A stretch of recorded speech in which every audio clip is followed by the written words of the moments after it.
Cher écrivain, bienvenue. Vous venez de pousser la porte du club où on discute d'écriture sans filtre. Je m'appelle Chris Vuklizevic, je suis autrice et j'ai réuni avec moi dans ce club 4 de mes amies écrivaines. Ensemble, on discute sans tabou de nos inspirations, de nos méthodes, mais aussi de nos doutes, de nos galères, bref, de tout ce qui fait la fabrique littéraire sans cacher ses côtés les moins glamour. Alors prenez un thé chaud, attrapez votre meilleur plaid et bienvenue au club. Et bienvenue à la 18e réunion du club. Je suis comme d'habitude avec Léa. Coucou. Laure. Salut. Laetitia. Hello.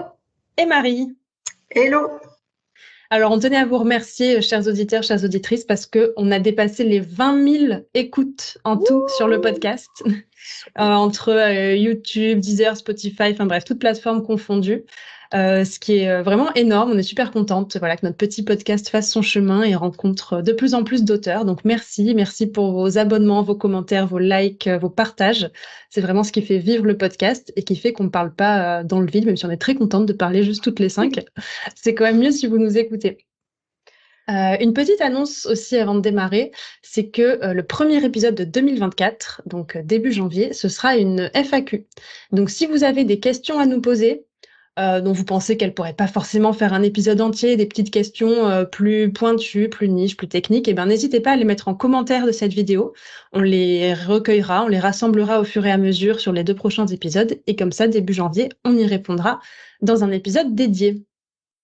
Alors, notre petit bilan habituel, bilan du mois d'octobre, où on était 2, je crois, à faire le Write-Over notamment. Donc, je rappelle, c'était le défi d'écrire un microtexte par jour sur un thème imposé.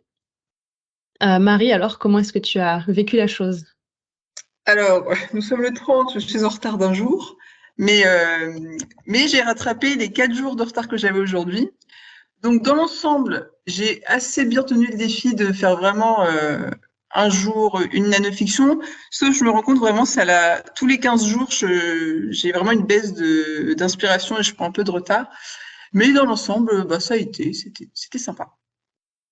Ouais, moi, Alors, est-ce que tu as fait tous les jours, vraiment ? T'as pas sauté un seul jour ? Ouais. Moi, non, j'avoue, Il y en j'ai a sauté un des où jours. j'avoue, j'ai repris une nanofiction que j'avais écrit une année d'avant parce que le thème, en fait, c'était quasiment le même intitulé.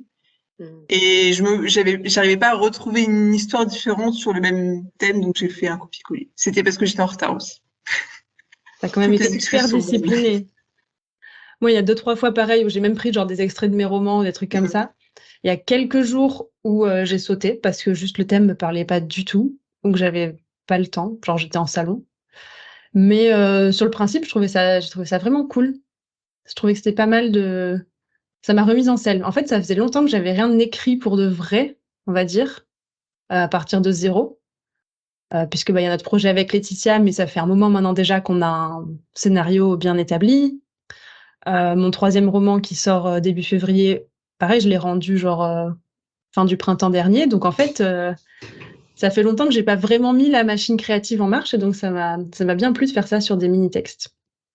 Et je sais pas toi si tu as eu des retours, mais ce qui était assez étonnant, c'est que les textes où j'étais pas forcément le plus inspirée, où j'ai fait vraiment mais vite fait à l'arrache en 3 minutes 30, c'est parfois ceux qui ont eu le plus de réactions, de retours positifs des gens. Ouais, moi j'ai eu un peu ça aussi. Et c'est comme d'habitude, moi ceux que j'aime bien, c'est pas les plus aimés, quoi. C'est marrant. Les filles, Léa et Laetitia, vous êtes parties en retraite d'écriture, rando. Est-ce que vous pouvez nous raconter un peu si vous avez avancé, ce que vous avez fait ? Vas-y Léa. Je commence. Ouais, c'était comme on fait d'habitude, écriture le matin, marche dans la montagne l'après-midi ou inversement. Et du coup, moi, j'ai avancé. C'était trop bien d'être dans la montagne parce que je travaille sur un chapitre qui est très très poétique, avec vraiment écrit au nous, avec des espèces de passages justement sur la nature, dans la nature, avec bref. Et du coup, c'était trop bien d'être dans cet environnement. Ça m'a vachement inspirée. Donc, j'ai fini ce chapitre sur lequel je galérais depuis depuis juillet dernier. Donc ça, c'est très cool. Et je continue à du coup bosser sur la structure de la suite de mon roman parce que vraiment, je me rends compte que Enfin, j'ai vraiment beaucoup de mal à continuer à écrire sans avoir une structure définie. Et du coup, j'ai fait une masterclass de Cécile Duquesne sur les twists, les retournements de situation, etc. Donc, c'est le thème, c'est le hasard, mais c'est le thème de cette émission aujourd'hui. Du coup, je vais avoir plein de choses à dire, je pense, parce que ça m'a fait réfléchir à des choses ou débloquer des choses de faire cette masterclass sur mon propre projet. Donc, c'était très efficace et très approprié. Du coup, voilà, je laisse la parole à Laetitia. Moi, du coup, j'ai avancé mon projet 5, du coup, on va dire. Ce que j'ai fait, c'est que j'ai repris ce que j'avais écrit cet été, donc quand j'étais partie en résidence d'écriture, donc là, officielle, résidence en colo avec le CNL. Mais j'avais écrit vraiment un premier jet un peu, qui marchait pas, je voyais, je sentais que ça marchait pas. Et donc là, mon objectif, c'était de le réécrire. Et donc, j'ai réussi. J'ai vraiment réécrit, mais donc, vous voyez, avec une base, mais avec quand même beaucoup de choses. Enfin, j'ai vraiment écrit différemment les scènes. En gros, ça allait trop vite, quoi. Donc, j'ai rajouté plein de trucs, j'ai ralenti les choses, j'ai même changé des choses. Enfin, voilà. Et là, j'ai envoyé les 10 premiers chapitres à Léa, du coup. Oui. Ah, waouh, déjà. Pas de les lire. Bah, non, mais parce que Léa, c'est mon alpha lectrice. la louve alpha. Et donc, je lui fais confiance pour me dire si elle pense que ça part bien, si ça va trop vite encore. Enfin, voilà, j'ai des questions assez précises. Enfin, en l'occurrence, c'est vraiment ça. Est-ce que ça va? Est-ce que c'est assez posé pour que je puisse écrire la suite sereinement? Sachant que j'ai juste 3 chapitres écrits après, je crois même pas. Enfin, j'ai écrit, je crois, 12 ou 13 chapitres. Donc, je suis encore au début. Sachant que, ouais, en gros, ça... voilà. Je vais pas trop... Mais voilà. Et Léa, avait déjà lu le premier jet ou c'est vraiment ta première lectrice Non, c'est toi qui as écrit le premier jet, t'as évalué de ton côté et là c'est vraiment l'envoi en lecture à quelqu'un d'externe en fait. Oui, parce que ouais, j'ai besoin d'avoir un retour sur ces 10 premiers chapitres. Voilà. Ouais, c'est ma mission de cette semaine. Donc, quand le podcast sortira, j'aurai lu les 10 premiers chapitres de Laetitia et normalement, elle aura mon retour d'alpha lectrice. Voilà. Et sur le mois de novembre, alors il y a un défi annuel qui s'appelle le NaNoWriMo pour les anglophones, donc National Novel Writing Month, donc le mois national de l'écriture d'un roman. D'ailleurs, je sais pas pourquoi c'est toujours national alors que c'est clairement international maintenant, mais bref. Donc le défi de base, c'est plein d'écrivains qui créent une émulation en se disant en novembre, on écrit le premier jet de notre roman en écrivant environ c'est 50 000 mots, je crois, sur le mois, ce qui fait, je sais plus, 1800 et quelques mots par jour, je crois, ce qui est énorme. Mais voilà, l'idée, c'est de se lancer le défi pour se motiver. Parmi vous, du coup, personne va le faire cette année, a priori. Personne se lance dans le truc. Moi, j'aime bien le faire, mais à ma sauce, c'est-à-dire que clairement, je suis pas du tout les objectifs qui sont fixés. Je me dis juste, aller sur le mois de novembre, je me fixe d'écrire un certain temps par jour et d'avancer voilà, sur un projet ou plusieurs en parallèle, puisque, comme d'habitude, après, on va dire presque 6 mois sans rien écrire de perso, d'un coup, j'ai genre 5 projets qui naissent, donc il va falloir que je me canalise un peu et que je me dise, OK, je fais des priorités. Mais voilà, mon but, c'est d'avancer sur un maximum sur 1 ou 2 projets là sur le mois de novembre. Et d'ailleurs, en parlant d'objectifs, on arrive à la fin de l'année. Est-ce que vous vous étiez fixé des objectifs d'écriture en début d'année et où ça en est? Et est-ce que vous avez encore espoir d'en atteindre certains d'ici la fin décembre? Alors, je trouve dur de nous lancer là-dessus alors que l'année n'est même pas terminée. On ne sait pas sur un malentendu. Justement, parce qu'il reste encore un peu de temps, donc l'espoir est encore permis. C'est vrai. Moi, je sais que je me lance pas d'objectifs en début d'année. Je préfère pas. Je sais que je vais pas les atteindre. C'est sage. Moi, je suis encore tombée dans le panneau cette année. Mais en plus, je crois que c'était Chris et Laetitia, vous avez pas reçu, c'était un template sur Instagram avec 2023 objectifs lecture-écriture. Et alors, moi, je suis retombée dessus, c'est cruel parce que vraiment, c'est un naufrage. J'avais Oh non, Marie. écrit 1 heure par jour sur le projet Chaussettes. Autant vous dire que ça, bon, partager des idées de fiction, ça je l'ai fait. Lire dans les transports, je l'ai fait un peu. Et j'ai plus d'idées, mais j'aime remplir des cases. Voilà. Mais clairement, non, c'était pas très concluant. 1 heure par jour, en fait, c'est hyper ambitieux quand Oui. je me rends compte. Ça, c'était la fougue du début. Quand j'étais à mon chapitre 2, j'avais des idées.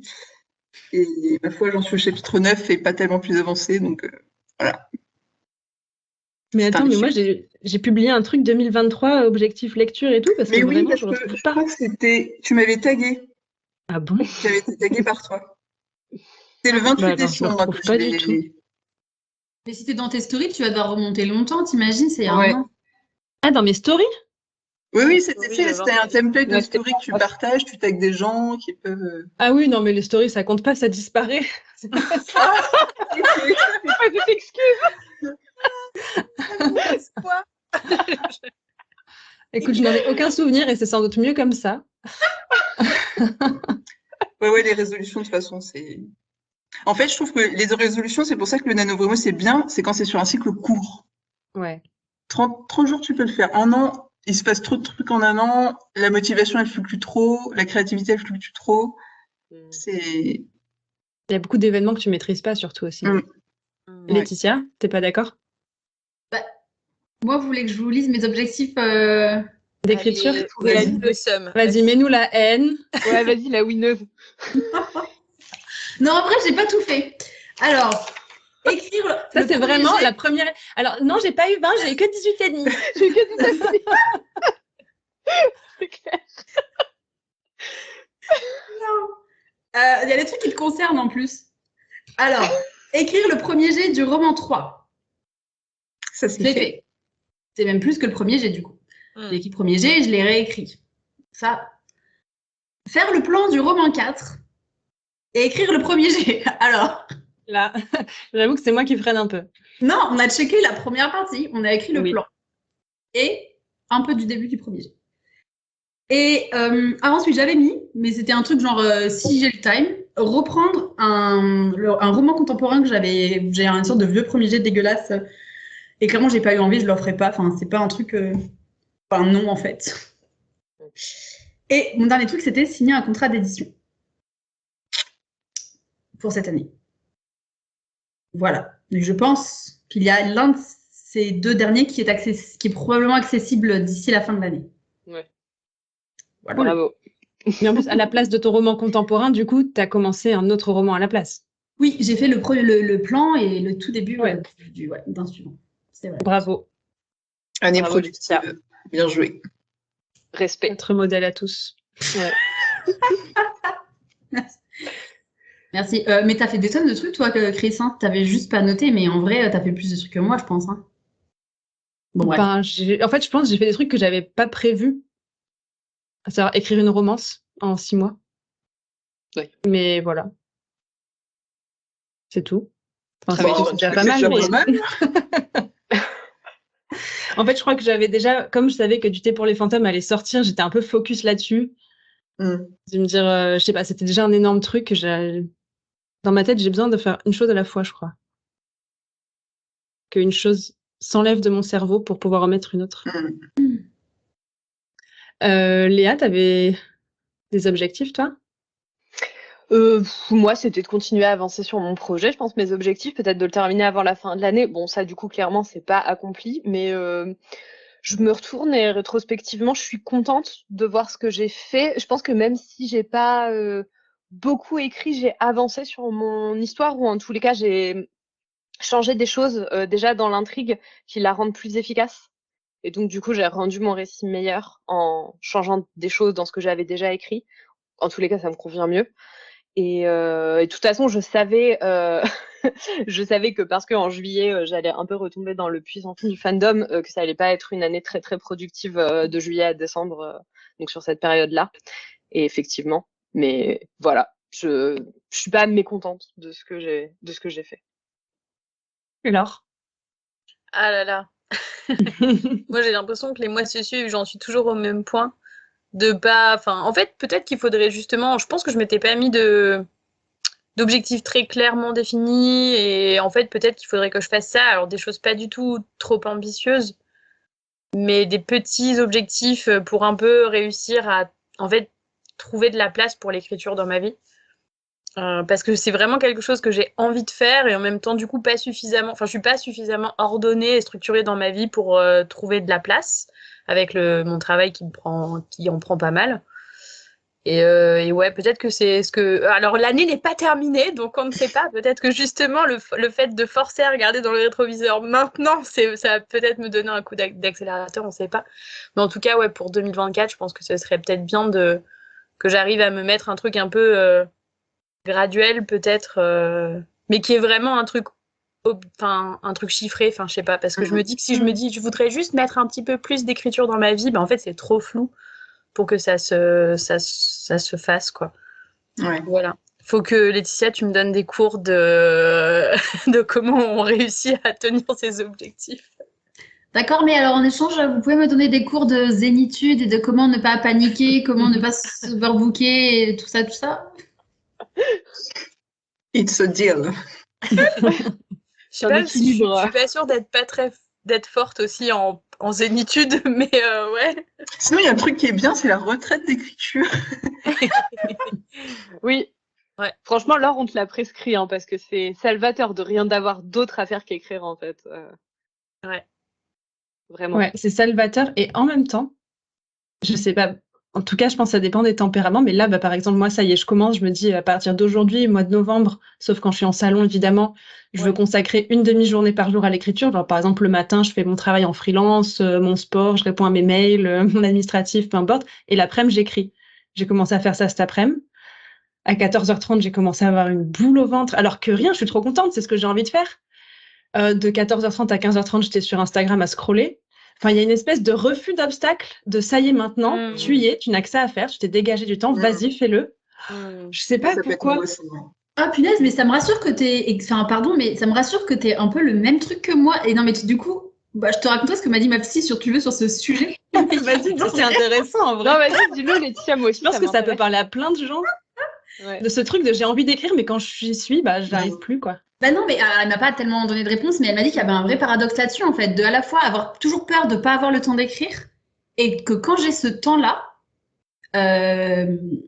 de paniquer d'avoir ce temps, enfin, un espèce de, il y a quand même un, comment on appelle ça? Il y a une pression, non? Un paradoxe. Un paradoxe. Non, voilà, il y a un vrai paradoxe là-dessus où tu cherches, tu es tout le temps en train de vouloir du temps pour écrire, mais tu te le laisses pas. Et du coup, quand tu as cet intervalle-là, en fait, si c'est ça. Et quand tu as cet intervalle-là, du coup, si c'est 2 heures entre deux trucs, en fait, c'est maintenant ou jamais. Ça met une pression, je pense, aussi sur le truc. Oui, tu dis, tu peux pas te foirer, quoi. Ouais, il y a un c'est 2 heures l'inspiration maintenant. Oui, alors que produire quelque chose. Peut-être que là, tu as eu ce truc, toi, parce que c'était le premier jour de ton truc, mais que après, si vraiment toutes les demi-journées, tu t'accordes ce temps, ça fait beaucoup de temps au final, donc ça va peut-être... Ça sera vraiment la fenêtre, c'est maintenant, tu vois. Ouais, peut-être. Je pense qu'aussi, il faut que je m'organise plus sur qu'est-ce que j'écris exactement. Genre, j'écris tel chapitre, j'avance sur tel projet, etc. Parce que pour l'instant, dans mon agenda, il y a juste écrit « écrire ». Ce qui est assez vertigineux. Oui. Surtout sur l'après-midi, quoi. Ouais. Et ce qui fait aussi que... alors ça, c'est vraiment la procrastination clinique décrite par la recherche, sans exagérer, mais c'est qu'en gros, tu sais que quand ce qui est numéro 1 sur ta liste, tu vas jamais le faire, tu vas faire tout ce qui est en dessous. Du coup, tu es hyper productif, mais tu fais du 2 jusqu'à plus l'infini, mais le 1, tu le feras jamais. Et du coup, j'ai écrit quoi? Alors, j'ai écrit un chapitre de notre projet avec Laetitia, puisque je m'y suis engagée, et après, j'ai écrit quoi? Une nouvelle, qui n'est ni mon projet 1, ni mon projet 2, ni mon projet 3, ni mon projet 4, mais mon projet 5. Voilà, donc vraiment, il y a ce truc aussi de faire ce qui est le moins prioritaire, parce que d'un côté, il y a moins de pression.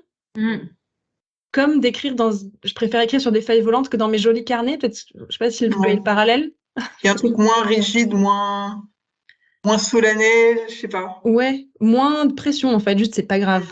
Je le fais pour le fun. Mais tu sais que moi, c'est la réflexion que je me suis faite le jour, je me suis dit, cette histoire-là, dont je parle dans le podcast depuis un an, je me dis, je galère à l'écrire, alors je suis sûre que si c'était un éditeur qui me passait commande, il n'y aurait aucun souci pour l'écrire.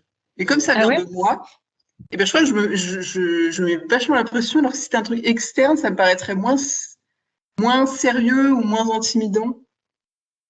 Ouais, c'est marrant parce que je pense qu'il y a plein d'écrivains pour qui ça serait exactement l'inverse, qui se Ah diraient c'est ouais, attendu, c'est ce que quelqu'un va j'allais le dire. lire, ça me met la pression. Ah non, mais Moi, moi je pense j'adorais être ouais. ghostwriter parce que justement, j'avais pas du tout cette pression de est-ce que ce que j'écris ou ce que j'ai eu en tête, ça vaut quelque chose ou pas. Enfin, je sais pas, ça m'enlevait toute la pression et j'écris beaucoup plus vite quand c'est une commande en fait. Et c'est pour ça que j'aime bien le NaNoWriMo aussi, le Write-Over, pardon. La contrainte, tu veux dire? Ouais, Mm. c'est ça. Enfin, c'est le truc que ça ne vienne pas de moi. On me dit, enfin, c'est vraiment un peu l'écriture d'invention de la 6e. On me dit, faut écrire là-dessus. Ok, Mm. pas de souci, quoi. Ouais, je vois. Ah ouais, alors que moi, ça me terrifie, hein, justement. Enfin, c'est pour ça que j'écris mes romans et je les signe après. Enfin, vraiment, Mm. j'ai testé dans l'autre sens, ça m'a... C'était dur, hein, franchement. Ouais. Eh bien, tout cela est bien profond. Je crois que tu vas devoir couper l'épisode en deux. Mais c'est pas grave, c'était trop intéressant. Enfin, Ben ouais, carrément. ouais. Et je pense qu'on est plein à vivre ça. Juste du coup, avant de passer à la suite, Laetitia et moi, on a des salons et dédicaces d'ici le prochain épisode. Laetitia, si tu veux dire tes dates. Alors, du 10 au 12 novembre, je serai à Brive, la foire du livre de Brive. Ensuite, le 18-19, je serai au salon du livre du Touquet, d'ailleurs avec toi. On y sera toutes les deux, ouais. Exactement. Le 26 novembre, je serai à Asnières-sur-Seine, je crois, en région parisienne. Et le 3 décembre, je serai au salon du livre et de la presse jeunesse de Montreuil, sur le stand de la Martinière. Voilà. Cool. Et moi, donc, je serai au Touquet aux dates qu'a dites Laetitia. 18. C'est 17, 18, 19 novembre, un truc comme ça. Je serai le 2 et 3 décembre à Roquebrune-Cap-Martin, dans le sud. Et après, je peux déjà vous le dire, mais je le redirai au prochain épisode, je serai le 9 décembre à la librairie Les Quatre Chemins à Lille et le 23 décembre après-midi à la librairie Dernier Rempart à Antibes, juste avant Noël avec la famille, Ouais. pour les cadeaux de Noël. Voilà. Le contenu que je voulais vous recommander aujourd'hui autour de l'écriture, c'est une émission qu'a faite France Culture sur l'économie de l'édition et notamment sur la manière dont fonctionnent les maisons indépendantes par rapport aux groupes éditoriaux, la place que prennent les goûts de l'éditeur dans le choix des romans, la pertinence économique, est-ce qu'on se pose la question de est-ce que ça va vendre quand on choisit un manuscrit ou pas. Donc des grosses questions qui sont hyper intéressantes en tant qu'auteur aussi pour savoir ce qui se passe de l'autre côté de la barrière, où on met les pieds, comprendre la chaîne économique du livre, aussi comment choisir sa maison d'édition, justement, si vous vous posez la question de est-ce que j'ai plutôt envie d'être édité par une petite maison, par un grand groupe. C'est super intéressant. Et ça parle plus particulièrement des maisons d'édition de l'imaginaire, puisque l'émission a eu lieu suite à la fermeture des éditions ActuSF, dont on a appris aujourd'hui que finalement elles étaient reprises, mais en attendant, ça a été un gros coup de tonnerre dans le milieu de l'imaginaire français, puisque c'était une maison très installée, qui a fait faillite. Mais en tout cas, 80% de ce qui est dit dans l'émission peut être élargi au milieu éditorial en général, donc quel que soit le genre dans lequel vous écrivez, ça peut vous intéresser. Et le nom de l'émission, c'est Littérature de l'imaginaire des éditions sur le fil. Et c'est l'émission du 19 octobre. Et je vous mettrai le lien en description de la vidéo YouTube, comme d'habitude. On peut maintenant passer à notre thème du jour, qui va être un peu une masterclass de Léa, du coup. Non, oulala. Donc elle est au taquet sur le sujet en ce moment. Comment écrire un plot twist qui retourne le cerveau de vos lecteurs? Donc on va parler de ces plot twists, des retournements de situation, donc ces révélations qui vont pousser le lecteur à un peu réinterpréter ce qu'il a lu jusque-là sous un angle nouveau, avec une nouvelle information qui va donner une autre dimension à votre intrigue et à vos personnages. Alors, je voulais qu'on commence par une séquence spoiler. Donc, attention spoiler. On va dire à chaque fois, spoiler, le nom de l'œuvre qu'on va spoiler, puisque forcément, on va parler de plot twist. Donc, voilà. Est-ce qu'il y a des retournements de situation, des plot twists qui vous ont marqué dans votre carrière de lectrice ou même de spectatrice dans des livres, des séries, que ce soit en bien, des trucs vraiment qui vous ont mind blown, comme en mal, genre vraiment le retournement était tout pété? Allez-y, je vous écoute. Moi, j'en ai un qui m'a vachement marqué. C'est un livre dont on parle souvent. C'est À la croisée des mondes. Donc, Si vous n'avez pas lu À la Cour des démons, c'est un spoiler du tome 1. En Bah, plus. Voilà, Ah oui. pas d'après. Du coup, ouais, c'est bon. J'imagine que Oui. vous avez coupé. Non, spoiler à la fin du tome... Enfin, le twist à la fin du tome 1. Après, en soi, il n'y a même pas besoin de dire ce que c'est, en vrai. Enfin, mais vous l'avez... Oui, on peut juste citer l'heure et puis. Oui, c'est ça. Enfin, peu importe, mais il y a un twist à la fin du tome 1 qui est hyper inattendu et qui, moi, m'a vachement marqué quand j'étais une jeune lectrice. Et en fait, si, je pense qu'on peut... Enfin, je peux le En fait, dire. je me souviens plus du twist Ouais. à la fin du tome Ok, 1. pardon, je sais pas, c'est un peu... Je sais pas. Vas-y, dis. On a dit qu'on spoilait, on spoil. hein. Ouais. Ok. Donc, la fin du tome 1, il y a tout ce truc, en fait, pendant tout le récit, on pense que Lyra doit emmener quelque chose à son père et elle pense que c'est de la lithiomètre. Et il n'y a pas de question vraiment, c'est elle doit emmener la lithiomètre à son père, ça fait partie un peu de la quête qu'elle a. Et en fait, à la fin, elle arrive avec la lithiomètre et son pote Roger qu'elle vient juste de secourir. Et son père, il est en mode, genre, mais non, quoi, enfin... Et elle comprend pas trop, elle lui donne la lithiomètre, il dit, ouais, bah c'est bon, garde-le si tu veux, moi je m'en fous. Et elle est là, genre... So what? Et en fait, c'est pas la lithiomètre qu'il voulait, c'était l'enfant, c'était son pote. Et donc, il bute son pote, il le sacrifie, il utilise la séparation entre lui et son démon pour ouvrir le portail qu'il voulait ouvrir. Et ce twist, c'est pas la mort du personnage en soi qui m'a le plus choqué, c'est vraiment la trahison, la révélation en fait. Putain, mais c'était faux. Enfin, le truc qu'on pensait depuis le début et qu'elle pensait du coup est faux. Et donc, voilà, c'est pour ça que Et attends, il y a un deuxième retournement aussi dans ce retournement, si je me souviens bien. Donc, Vas-y. spoiler, hein, mais c'est qu'en fait, Madame Coulter, qu'elle pense être la méchante depuis le début, est alliée avec son père. Oui. C'est là, non, qu'elle l'apprend, qu'elle le découvre. Si, je crois qu'elle découvre qui sont ses parents à la fin du 1. Je me rappelle plus, moi. J'avoue que ça, je m'en souviens plus. Je sais plus. J'avoue, je sais plus trop. Ouais. Non, son Enfin, père, bref. c'est sûr qu'elle l'a su avant. Que Azriel, c'est son père, elle l'apprend avant. Mais Non, qu'en mais gros, non. il est avec la méchante. Ouais. Ça, je crois que ça fait Ouais, partie de la ça, fin. j'avoue, c'est. Ouais. C'est vrai que le double twist final, je pense que ça te met encore plus en coup. Ouais, ben là, c'est... La trahison est totale, quoi. Super parents. Ouais. D'autres plot twists qui vous ont marqué? Ouais, moi j'en ai un en tête. Alors, c'est pas un livre, c'est une série. Et c'est un plot twist qui arrive au début. Et je pense que vous êtes beaucoup à le connaître, c'est Arcane. En fait, moi, ça m'a détruite. En fait, c'est. Bon, je vais un petit peu spoiler, mais c'est le début. En gros, ça commence un peu comme une sorte de saga de fantasy jeunesse avec un groupe de potes et tout. Et dans ce groupe, il y a 2 sœurs. Et en fait, il se passe quelque chose qui fait que ça brise complètement l'arc de ces 2 sœurs unies qu'on voyait au début, quand j'essaie de pas trop spoiler non plus. Et en fait, on rencontre, ça fait un basculement complet du genre de l'histoire où on pense que c'est un peu quelque chose d'assez coloré, quelque chose d'assez naïf quelque part, et ça devient beaucoup plus sombre, et c'est dès le début, et c'est d'une violence. Moi, ça m'a terrassé comme plot twist. Ouais, t'as l'impression qu'en fait, le premier ou les premiers épisodes, c'est presque un préquel de la vraie histoire qui commence Ouais, c'est ça. C'est ça. après, quoi. C'est exactement ça, ouais. Et il est incroyable, ce twist. Il est déchirant. Enfin, franchement, c'est. Voilà. Mais c'est hyper c'est vraiment bien, la- ça, dans une narration, de faire un Ouais. twist aussi violent dès le début, parce que Oui. tu peux perdre plein de gens, quoi, qui justement s'attendaient à... T'as fait des promesses narratives, et en fait, tu les trahis en quelque sorte. Ouais. Bah, pour rebondir sur ça, la fin de la saison 1 de Game of Thrones ou la fin du premier roman de Oui. la série. Voilà. Enfin, c'est vraiment, pour le coup, c'est ça. Il y a une promesse narrative qui est faite avec un protagoniste que tu penses que c'est le héros parce que t'es très naïf et qu'on t'a habitué à ça.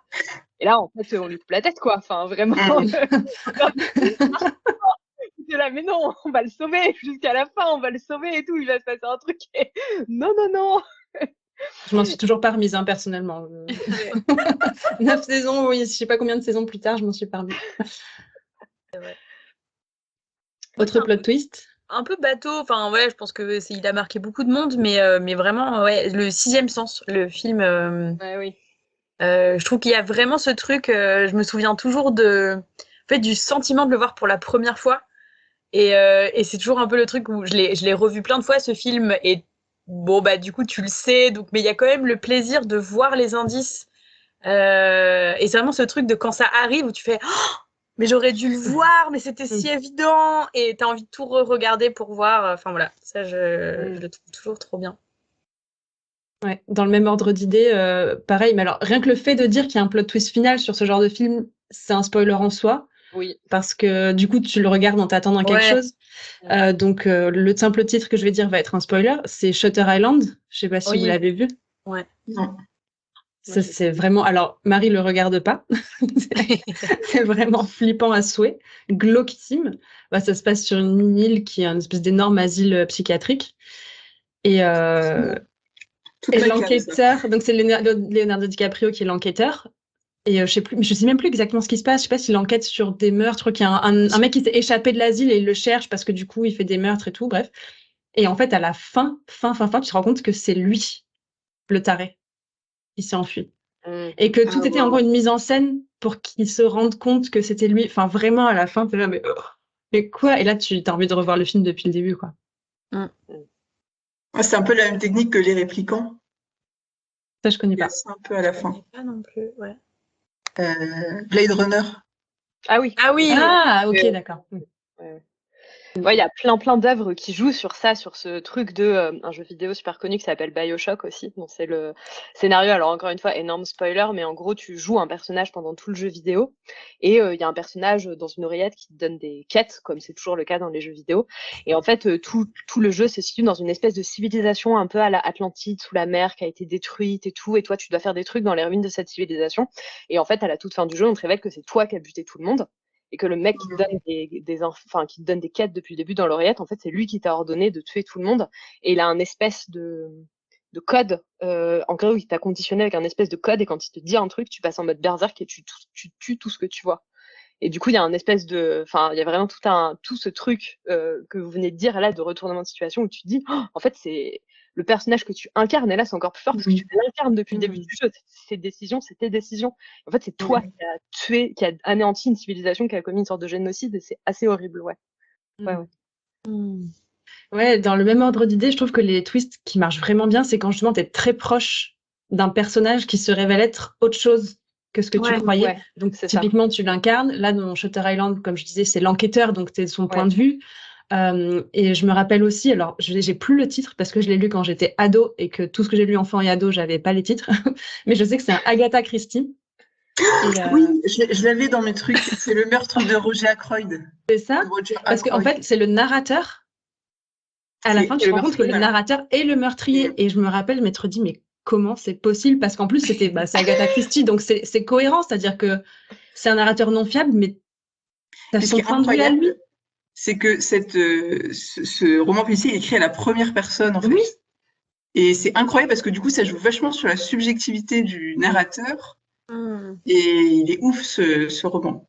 Ouais, je me souviens aussi, ça m'avait mind blown complet. Vous aviez noté d'autres exemples? Après, moi, j'en ai plein d'autres, mais on va peut-être les... moi, j'en ai en contexte avec les... Ok, alors allons-y. Alors là, on a parlé que de plot twists qui nous ont marqués en bien, on va dire. Pour vous, au contraire, qu'est-ce qui fait qu'un plot twist est complètement éclaté? Qui fait que c'est raté, en fait? Qu'on voit bien que l'auteur a voulu faire quelque chose, mais que ça tombe à plat. Alors, moi, j'ai un truc vraiment que je trouve agaçant, mais j'ai pas vraiment d'exemple en tête. Mais en tous les cas, pour moi, un plot twist raté, c'est un plot twist qui a pas vraiment d'impact émotionnel sur les personnages. En fait, l'intérêt du plot twist, c'est pas ce qui se passe, ça peut être quelque chose de très convenu, de très commun, du style le meurtrier était son frère, par exemple. Si on est dans un polar, le meurtrier, j'en sais rien, le frère du narrateur, de la narratrice qui est l'enquêtrice. Mais en fait, ce qui va être dévastateur et ce qui va faire que le lecteur il va avoir l'effet de waouh avec le personnage principal dont on a souvent le point de vue, c'est qu'en fait ça va avoir un énorme impact émotionnel parce que c'est son frère jumeau et qu'elle est super proche de lui par exemple depuis le début du récit et que jamais elle l'aurait suspecté lui. Et là, pam, plot twist, c'est lui parce que j'en sais rien, il se fait abuser dans son enfance par leur oncle ou un truc comme ça, et comme elle est très proche de sa famille, et parce qu'elle est très proche de sa famille, là, le plot twist, il va être vraiment énorme pour elle et ça va faire exploser tout ce qu'elle pensait croire sur ses proches et aussi toutes ses valeurs à l'intérieur de je suis proche de ma famille c'est des gens bien, etc. J'ai juste pris un exemple complètement au hasard sorti de ma poche là pour vous expliquer. Mais pour moi, un plot twist qui va à l'inverse de ça. C'est-à-dire, mon meurtrier, le meurtrier, c'est mon frère jumeau, mais il sort de nulle part et je m'en foutais de lui et j'ai eu aucun lien de construit avec lui dans l'histoire. Pour moi, ça va être un plot twist raté, en fait. Voilà. Ouais. Moi, je pensais aussi, pour moi, un plot twist qui est raté, c'est un plot twist où il n'y a pas un bon dosage des éléments. Soit il y a trop d'éléments et on devine, soit il n'y en a vraiment pas assez pour qu'on devine. Et je trouve que toute la force d'un plot twist réussi, c'est qu'on a tous les éléments en main pour deviner, mais que l'histoire arrive quand même à nous duper. Et ça peut être quelque chose, par exemple, dans Agatha Christie, c'est quelque chose qui est toujours très très fort, c'est que c'est pas si compliqué, par exemple, de deviner qui a tué, mais c'est le comment qui est le plus difficile, et il faut réussir voilà, c'est une question de dosage. Je sais pas si c'est très clair, mais... Ouais. D'où le fait, je trouve, que quand on te dit « Ah, faut absolument que tu lises ce livre, il y a un vrai plot twist qui est ouf », et qui... en fait, ça gâche la moitié du truc, parce que du coup, t'es vachement à l'affût. Et tous les petits indices assez subtils que l'auteur a placés, que t'aurais pas vu avec une lecture naïve, là, ils t'apparaissent, et donc t'as plus de chances de deviner ce qui se passe. Autant il y a certains genres littéraires où tu sais que tu vas en avoir, mais c'est vrai que dans certains autres genres où il n'y en a pas forcément, on te gâche un petit peu la surprise. Si on te dit... Si t'es un lecteur un peu aguerri, tu vas un peu voir les indices, peut-être. Un autre truc qui peut être déceptif, je pense, c'est un peu le tout ça pour ça. Vous voyez, genre, justement, alors ça peut être soit si on t'a dit il va y avoir un twist de ouf, et dans ce cas, tu peux être un peu en mode ah ouais, ok, tout ça pour ça. Ou alors parfois, ça peut être juste un peu mal fait. Et je sais pas, moi, j'ai un exemple, mais je vais me faire haïr par probablement 90% des auditeurs, donc je sais pas si c'est une bonne idée de le citer. Vas-y, on est sans filtre. Mais moi, j'ai eu un peu comme ça, un peu tout ça pour ça. J'ai voulu lire le roman préféré des Français, n'est-ce pas? Livre favori des Français de cette année, qui est le Virginie Grimaldi. Il est grand temps de rallumer les étoiles, qui est par ailleurs sympa, mais juste, il y a un truc qui m'a fait un effet vraiment bizarre. Donc, attention, gros spoiler, on est sur la fin de l'histoire, vraiment spoiler énorme, mais nul. Vous allez voir, genre vraiment. En gros, il y a tout un truc où, genre, l'histoire, c'est une maman qui part en voyage avec ses gosses. Ça se passe pas bien dans sa vie. Donc, elle décide de partir. Ils partent en camping-car en Norvège. Et très vite, dans le début de l'histoire, ils rencontrent un camping-cariste qui les aide à, genre, ils crèvent un pneu, enfin, un truc très cliché, très classique. Et donc, le gars... ils partent ensemble, ils se joignent au voyage avec d'autres camping-caristes et tout. Et au fur et à mesure de l'histoire, la mère semble tomber amoureuse de ce mec. Enfin, en tout cas, il se passe un truc entre eux et ils se mettent ensemble, quoi. Plot twist, ils étaient ensemble depuis le début, avant le début du voyage. Quoi?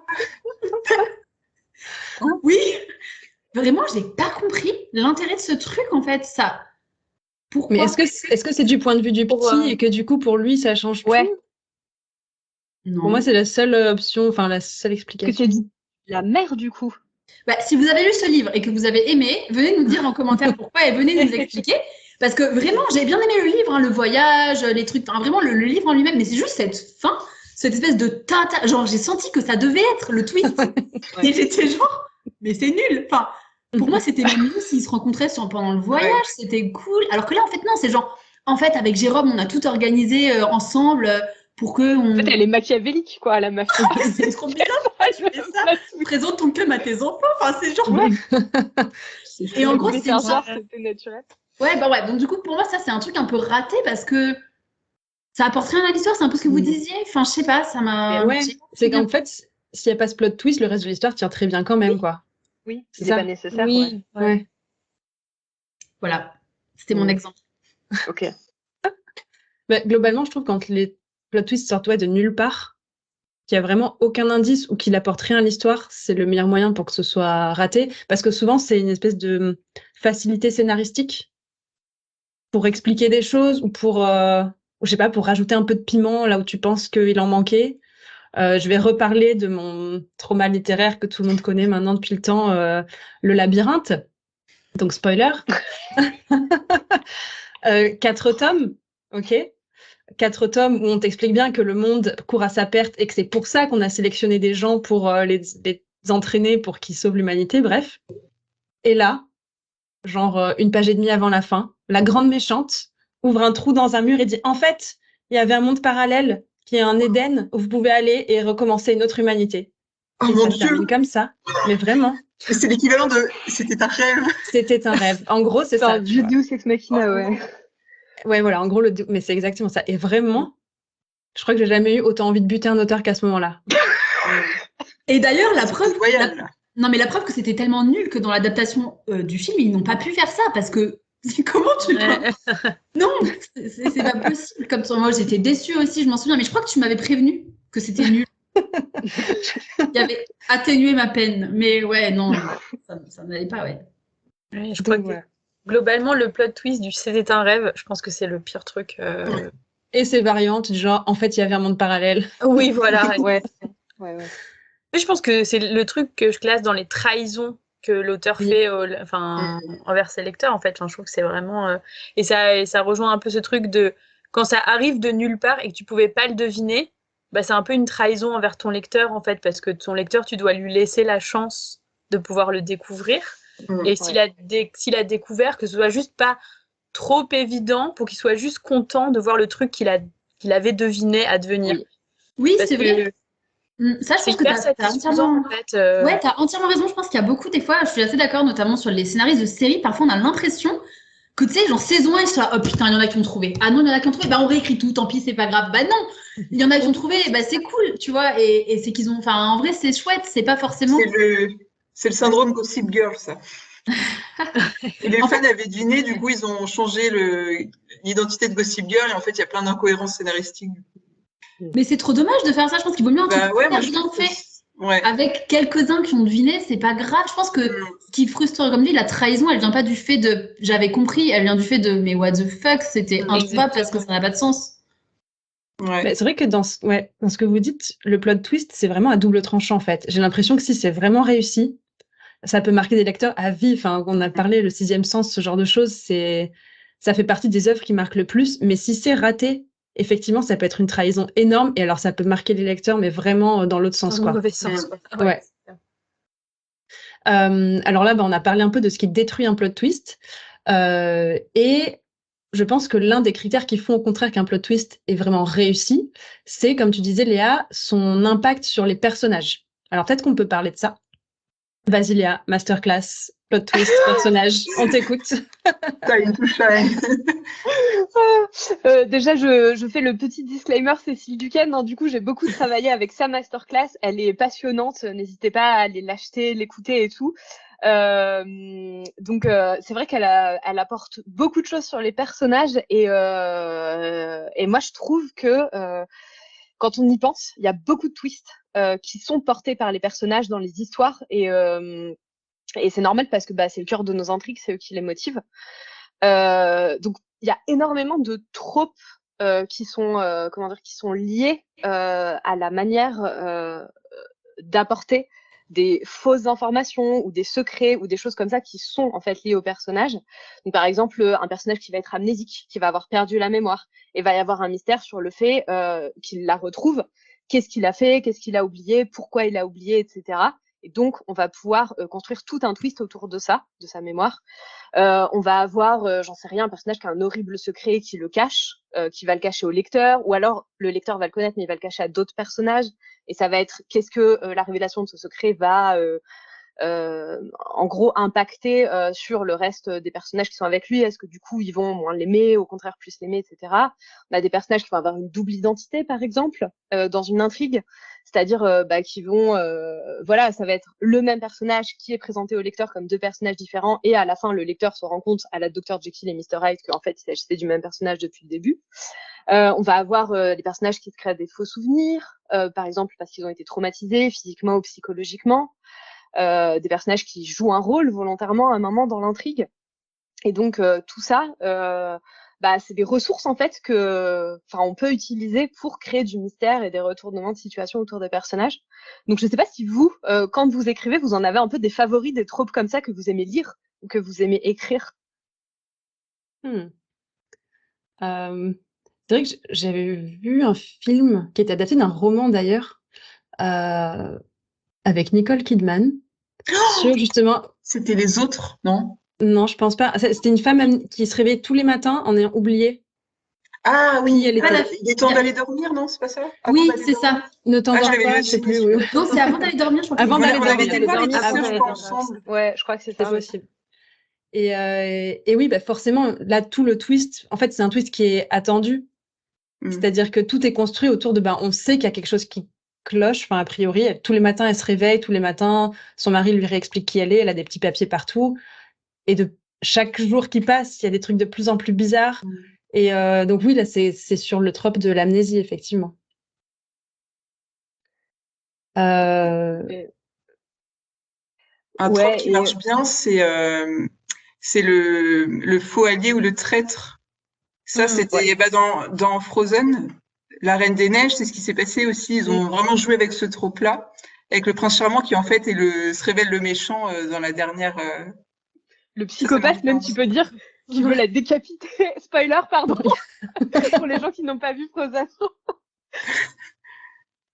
Oui, c'est un peu l'épisode du spoiler. Hein. Oui. Ouais. Ouais, Et c'est vrai. vas-y, pardon, Chris. Non, j'allais rien ajouter d'intéressant. Moi, j'allais dire un truc, c'est vraiment, je sais pas si c'est très intéressant, mais sur les plot twists que j'aime bien aussi, sur les tropes que je vais beaucoup lire en fanfiction, notamment, c'est les trucs de, en fait, il l'aimait depuis le début. Enfin, c'est vraiment les trucs de romance et tout ça. Mais c'est un peu le truc que tu l'attends, tu le sais, mais c'est le moment où il va arriver. Enfin, voilà. Enfin, finalement, on cherche des trucs parfois un peu compliqués, mais en fait, ce type de retournement de situation, en fait, fonctionne bien aussi dans les genres. Mais là, ce dont tu parles, est-ce que c'est un retournement de situation du point de vue du lecteur qui le savait pas, ou plutôt du point de vue des personnages, parce que le lecteur du point de vue des personnages, Ouais, parce que voilà. dans la fanfiction, tu sais, et puis dans ces genres-là, t'attends. Et c'est aussi un peu ce truc, je trouve, qu'on disait par rapport, enfin, qu'on disait tout à l'heure sur le fait de pas trahir ton lecteur. Et sur ce truc, on attend. Il y a certains plot twists qui sont vraiment surprenants, et il y a des plot twists qui sont attendus et qui font partie du plaisir de la lecture. Enfin, ça dépend encore une fois ce qu'on lit, le genre et ce qu'on veut faire dans son monde. Laetitia. Mais ouais, d'ailleurs, ça me fait penser que vous aviez vraiment raison quand tout à l'heure vous disiez que c'était un risque aussi de décevoir, parce que je me souviens, j'ai une autrice en salon qui m'a raconté comme ça qu'elle avait perdu plein de lecteurs. Genre, elle écrivait, je sais pas, mettons de la romance, tu vois. Je crois que c'était ça d'ailleurs.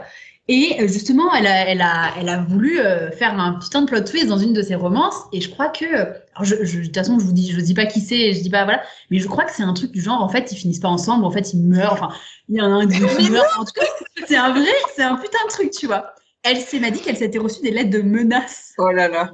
Ça va loin. Et des gens, je ne vous lirai plus jamais, vous étiez mon auteur préféré, maintenant c'est terminé. Enfin, des trucs horribles. Alors qu'il y a des lecteurs aussi qui ont adoré. Et c'était genre, mais la révélation. Ouais. Voilà.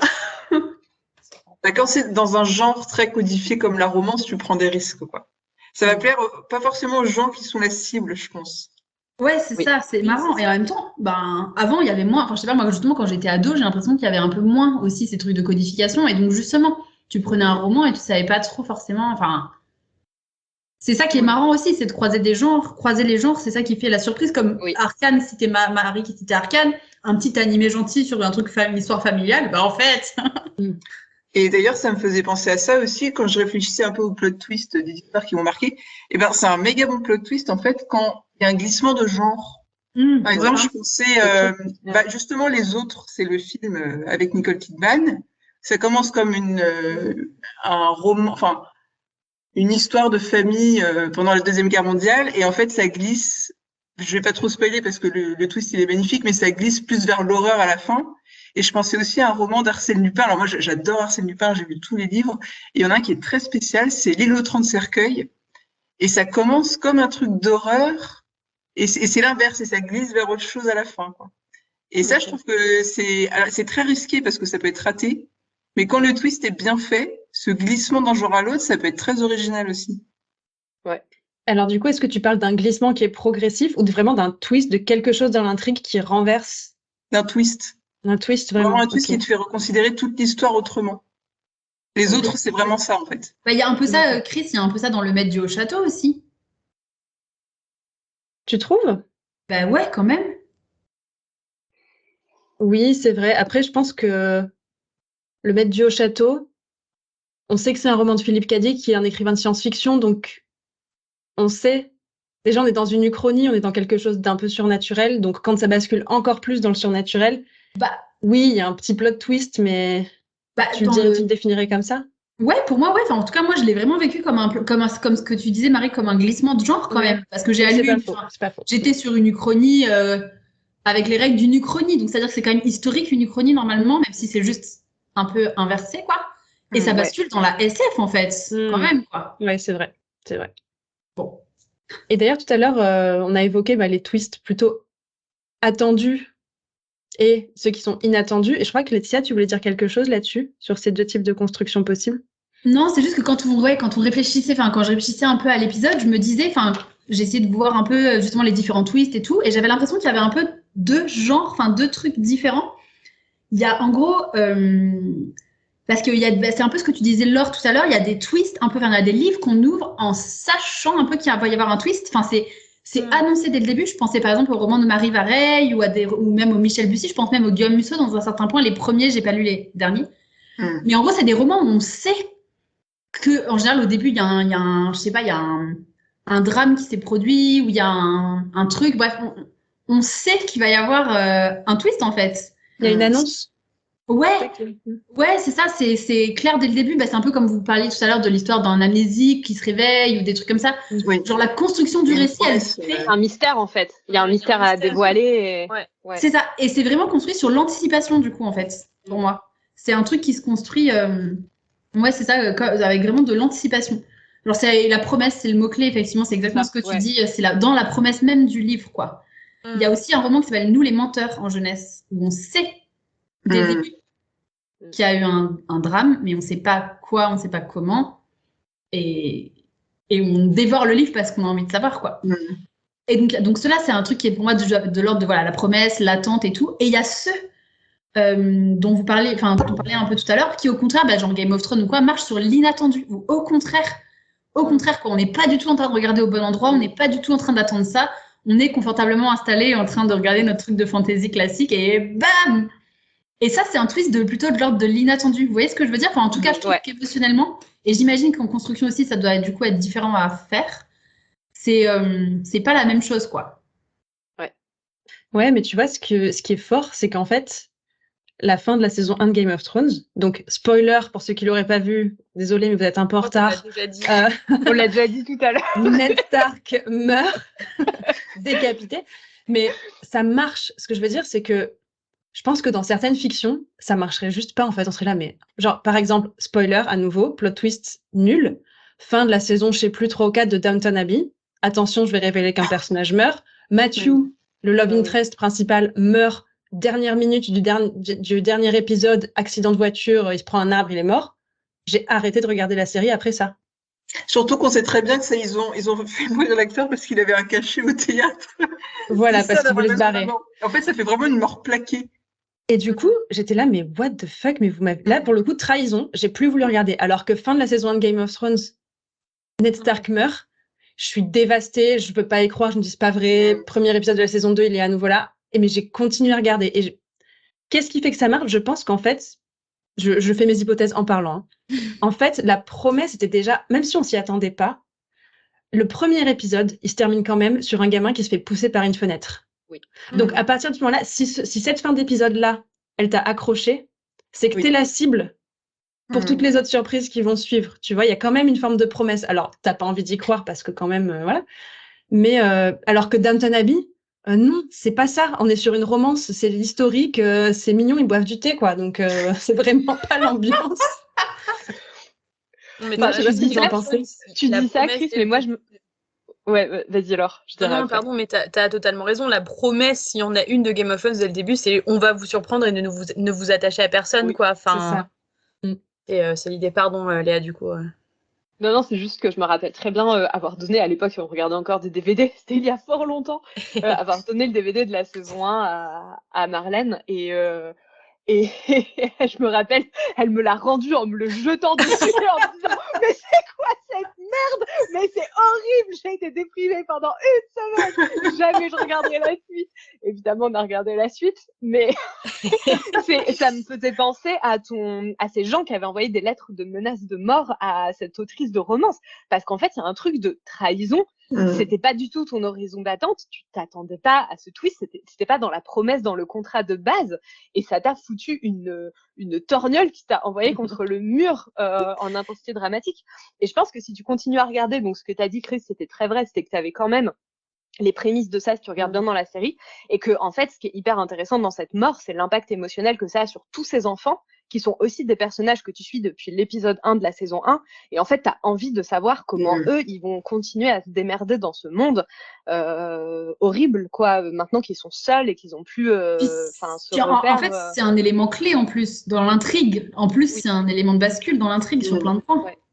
En fait je crois qu'aussi ça sort pas du tout de nulle part, en fait c'est juste que ça fait genre 4 épisodes qu'on sait qu'il va crever, qu'il est enfermé, qu'on dit oui, on va te couper la tête, machin, genre on le sait, mais il y a une construction qui fait que d'habitude, quand ça se passe comme ça, il va y avoir justement, on attend, en fait, je crois qu'on attend le plot twist et qu'il n'arrive pas. Oui. On attend le plot twist de mais non, il va être sauvé, et en fait, non, et je crois que c'est ça, en fait, qui nous fout sur le cul, c'est l'absence du plot twist. Ouais, c'est vrai. Bah, c'est l'interprétation. C'est exactement la même construction que dans Arcane, du coup. J'avais regardé une vidéo d'analyse de cette fameuse fin d'épisode 3, où justement on croit. Alors là, c'est un gros spoiler aussi sur Arcane, attention. Tout le truc, on croit que la petite, elle va réussir à sauver. C'est vraiment tout ce truc de elle est nulle depuis le début. Et donc, normalement, les personnages qui sont nuls comme ça et qui, au moment où il faut sauver les autres, enfin, ils se révèlent et ils sauvent tout le monde, bah là, elle tue tout le monde. Et c'est pareil, on attend le plot. Enfin, c'est un peu ce que tu dis, c'est hyper annoncé. Genre, bah, la petite, elle est nulle depuis le début, c'est dit, c'est redit. Oui, mais. Et on est tellement biberonnés aux histoires où ils sont sauvés au pied de la potence, où ils ont leur moment time to shine. C'est ça. En fait, le truc qui est décortiqué, la vidéo, elle est trop bien. Elle te montre vraiment comment il retourne le All is Lost, en fait. Et comment il le décale un tout petit peu. Et en fait, c'est All is Lost, mais en fait, tout le monde commence à se libérer. Ça y est, ils ont réussi à se sortir. Et normalement, le All is Lost, il s'arrête avant. Enfin, le sauvetage, il arrive pile au moment où c'est vraiment All is Lost. Pas quand la situation, elle est réglée. Donc, en gros, vraiment, c'est trop bien ce genre d'analyse et de Ouais, c'est une manière intéressante de faire des plot twists, de jouer sur les attentes narratives inconscientes des lecteurs, des spectateurs. Ils s'attendent à une certaine structure, comme tu dis, Marie, on est biberonné aux histoires, on s'attend à l'évolution classique du héros. Il était nul, il va devenir gentil, etc. En fait, non. Ça, c'est un bon plot twist. Non, c'est la vraie vie. Et tu vois, je me disais, la mort dans Guantanamo, finalement, c'est un peu la vraie vie aussi. Hein. Oui. Des fois, tout va bien, et puis il y a une mort. C'est la vraie vie que tu n'as pas envie de voir parce qu'elle est complètement due au hasard. Et juste balancer le hasard comme ça pour en faire un élément majeur de l'intrigue dans une fiction, je trouve que ça marche pas. Genre, par hasard, il s'est pris un arbre. Dommage, vraiment. Je vais repartir sur le labyrinthe, hein, excusez-moi. Mais le labyrinthe, dans ce moment où il y a un trou et que d'un coup, il passe dans le jardin d'Éden, la meuf dont l'auteur ne sait pas comment se dépatouiller depuis un tome, parce qu'à la base, c'était le love interest, mais entre-temps, le héros a rencontré un nouvel love interest, et donc il sait plus quoi faire de son ancienne meuf. Comment il s'en débarrasse pendant qu'ils sont en train de courir vers le trou parce que tout est en train de s'effondrer. Je vais vous dire, il y a une pierre qui tombe sur la tête de la meuf et elle meurt. Il n'y a rien qui c'est fini. C'est hardcore. Alors, ça, pareil, ils ont fait autrement dans le film parce que, pareil, tu peux pas assumer ça. Mais il y a vraiment un côté. Pourquoi je parlais de ça? Parce que oui, la mort, elle sert à rien, quoi. Enfin, c'est une facilité scénaristique qui rime à rien. Et que oui, c'est le hasard juste. Et le hasard dans la fiction, il est hyper frustrant en fait. T'as pas envie de ça. Non? Et puis surtout, il fonctionne. Enfin, il fonctionne pas. Si on écrit des histoires, c'est pour donner du sens aux choses. Et bon, le hasard, il peut arriver à des moments, mais il faut toujours qu'il y ait du sens derrière. Sinon, c'est pas satisfaisant narrativement parlant, quoi. Ou alors, il faut que ce soit un thème de l'histoire. Oui. Le hasard, chose qu'on ne contrôle pas, etc. Mais l'utiliser comme élément majeur pour faire un plot twist, c'est juste horrible, quoi. Oui, c'est vrai que c'est un peu facile, c'est vrai. Merci.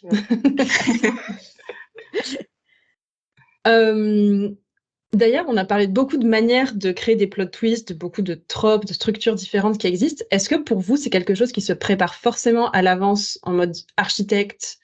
On a un plan, on sait exactement comment placer les indices, où va se placer le plot twist, etc. Est-ce qu'on peut l'écrire en jardinier total? Est-ce que ça se joue à la réécriture? Comment est-ce que vous faites les choses si vous en écrivez ou comment vous voyez ça? Moi, je dirais que ça dépend beaucoup du genre dans lequel tu écris, parce que par exemple, c'est le point Cécile Duquesne, mais dans ses newsletters, elle est en train de d'écrire et de corriger un polar. Et en fait, elle raconte un peu tout son processus d'écriture. Et en fait, le polar, comme tout repose sur le plot twist, il faut que ce soit une mécanique parfaitement huilée et parfaitement synchronisée pour que ça marche. Et moi, je pense pas que ce soit possible d'écrire ça en tant que jardinier ou jardinière. Mais dans un autre genre, c'est peut-être plus possible. Et si c'est pas un plot twist majeur, parce que je pense peut y avoir des twists qui viennent dans l'histoire et des fois, on sait très bien que l'inconscient, ça cavale plus vite que le conscient et on peut écrire en jardinier et se rendre compte que... Mais c'était toi, Christelle, qui nous parlait pour les prénoms dans Du thé pour les fantômes, que tu avais réalisé des choses. Oui. Je pense ça j'y crois que c'est possible de découvrir soi-même des twists en écrivant. Ouais, moi je pense aussi, et je pense, alors là j'ai pas de nom en tête, mais je suis sûre d'avoir déjà entendu des auteurs célèbres de polar dire qu'ils écrivaient en jardinier Ah oui? et qu'ils découvraient leur coupable, etc., leur plot twist en enquêtant, et qu'après ils réécrivaient à mort pour replacer leurs indices derrière. C'est ouf, ça. Ah, moi, je pensais que c'était des purs architectes. Tous les auteurs de polar... Ah, étonnant. Alors j'ai pas de nom pour baquer mon affirmation, mais en tout cas je l'ai déjà entendu. Ouais. Moi, j'ai l'impression que. Alors, moi, j'avoue qu'instinctivement, j'aurais effectivement plutôt dit que c'était un truc, en tout cas, au moins pour les vraiment gros plot twists dont on a. Enfin, tous ceux qui retournent la tête à la fin et tout. Ça, j'ai quand même du mal à croire que tu puisses les écrire en mode jardinier. Et oui, et pour moi, sur la mécanique et tout, je trouve que c'est un peu comparable à un tour de magie. Oui. Vous savez, les magiciens, ils vous font regarder ailleurs, ou ils vous font. Enfin, il y a des tonnes de techniques Tellement d'accord. de magiciens qui s'appliquent de ouf. Oui. Au lit, enfin moi quand j'ai été surpris par un plot twist de ouf, des fois j'ai essayé, je me dis oh, mais comment ils ont fait, putain comment il a fait, et j'essaie de regarder un peu et je suis putain mais ok il m'a fait regarder ailleurs, enfin il m'a vraiment induit en erreur avec des certitudes. Souvent c'est soit le personnage qui a des certitudes et donc toi tu les adoptes aussi en tant que lecteur, ou alors c'est ce qu'on disait, comment dire, soit c'est les personnages qui savent pas des choses, soit c'est le lecteur qui sait pas des choses, soit il y a des narrateurs non fiables, enfin il y a toujours des trucs un peu de l'ordre de la magie, je trouve. Vous voyez ou pas, de détournement d'attention, de tous ces trucs-là. Ouais, carrément. D'accord. Ouais, mais est-ce que vous avez des astuces d'ailleurs pour que le lecteur regarde ailleurs? Je sais que moi, par exemple, ce que j'aime bien faire, c'est placer des tout petits trucs dans des descriptions. Dans une énumération ou une description, un petit travelling, il y a ça. Et en fait, dans la liste d'objets que je vais mettre, en fait, il y en a un qui sera utilisé 300 pages plus tard. Et en fait, il était là depuis le début, il était sous notre nez, mais on l'a pas vu, quoi. Ouais. Ouais, moi j'avais cette idée-là aussi, et c'est un peu une sorte, c'est un peu la même idée, mais c'est de mettre un élément clé au tout début de l'histoire, parce que le lecteur a plein d'infos à se mettre en tête, et du coup cet élément noyé parmi les autres, il va s'en souvenir vaguement, mais il va pas trop s'attarder dessus. Ça peut être une bonne technique. Mais, par exemple, c'est ce que j'ai fait dans Du thé pour les fantômes, donc spoiler. Au tout début, l'héroïne Félicité, elle monte voir sa mère en voiture et il y a plein de descriptions sur le passage. Elle rencontre un fantôme de clochard au feu rouge qui lui demande des pièces. Elle rencontre d'autres fantômes comme ça. Et à un moment, un virage, à chaque fois, elle croise le même fantôme de petite fille qui la regarde dans le rétroviseur. Et voilà, ça passe dans la description, c'est au tout début. Et en fait, ce fantôme de petite fille-là sera hyper important à la toute fin de l'histoire et fera un peu un plot twist sur carrément l'identité de sa mère qu'elle cherche depuis le début. Donc je l'ai planqué là au début. C'est vrai que maintenant que tu le dis, je viens de capter, donc spoiler du sermon des trackers du coup, que j'ai grave fait ça aussi, mais j'ai fait ça avec le chien. Alors, vraiment, on le revoit. D'ailleurs, je crois que mon éditeur ou Léa m'avait dit de le rajouter à un endroit pour qu'on l'oublie pas trop justement quand même, quoi, que genre il faut pas non plus qu'il soit juste là au tout début. Et donc il réapparaît vraiment genre à peine 2 ou 3 fois, et en fait il est hyper important pour les révélations finales. Donc très bonne astuce. On fait un peu inconsciemment du coup parfois. Oui. Ouais, moi aussi j'ai fait ça dans mon projet. C'est assez différent de vous, du coup je peux peut-être l'expliquer. Bref, il y a un personnage dans mon histoire qui est un oiseau qui parle. C'est un oiseau qui parle, voilà. Et il y a donc il faut en gros que mon héroïne et cet oiseau trouve le père de l'oiseau. Et donc dans la tête de mon héroïne, le père d'un oiseau c'est forcément un oiseau. Et en fait dans le roman c'est pas le cas. Son père est un humain. Et du coup il y a une espèce de twist où elle cherche en gros à un autre oiseau, et en fait le plot twist c'est que c'est pas du tout un oiseau, c'est un être humain. Et du coup ce que je trouve intéressant, c'est de jouer avec les attentes de mon héroïne qui vont être aussi les attentes de mon lecteur, et qu'en fait, le plot twist, c'est ouais, vous vous attendez dans notre monde, ça fonctionne comme ça, mais en fait, dans le monde de mon histoire, pas forcément. Et du coup, le plot twist, c'est ça. Et du coup, ça me permet de faire regarder ailleurs à mon lecteur et à mon héroïne. Voilà. Ouais, on a fait un truc un peu similaire, Laetitia, dans notre projet. Du coup, j'ai un peu spoilé, mais enfin, le temps que si un jour ça sort, les gens auront oublié. Je vais pas tout à fait spoiler, mais du coup, il y a quelqu'un qui vole des choses et nos petits héros, ils se disent, ok, donc il y a donc ça se passe dans une école, en gros, donc il y a des profs, des surveillants, des élèves, et ils se disent, ok, le coupable, ça peut pas être un élève, donc c'est forcément soit un prof, soit un surveillant. Et du coup, ben toi, en tant que lecteur, t'es aussi là-dedans. Sauf que t'as oublié qu'il y a un personnage qui échappe à ces catégories. Et du coup, c'est comme tu donnes un choix binaire, donc tu vas chercher soit dans l'un, soit dans l'autre. Et voilà, ça te permet encore une fois de regarder ailleurs. Ça va, j'ai pas trop spoilé. Ça va.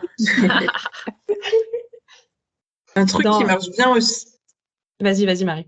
Un truc qui marche bien aussi, c'est... alors ça peut être un peu tricky aussi. J'y ai pensé en regardant la série HPI. C'est de baser ses plot twists sur un peu des faits scientifiques ou des fun facts très, très méconnus. Ah oui.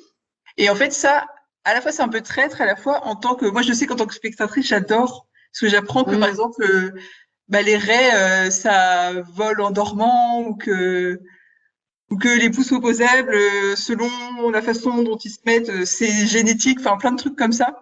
Et du coup, je trouve que c'est à la fois un peu traître et à la fois assez satisfaisant en tant que spectateur. Mais comment c'est utilisé comme plot twist concrètement ?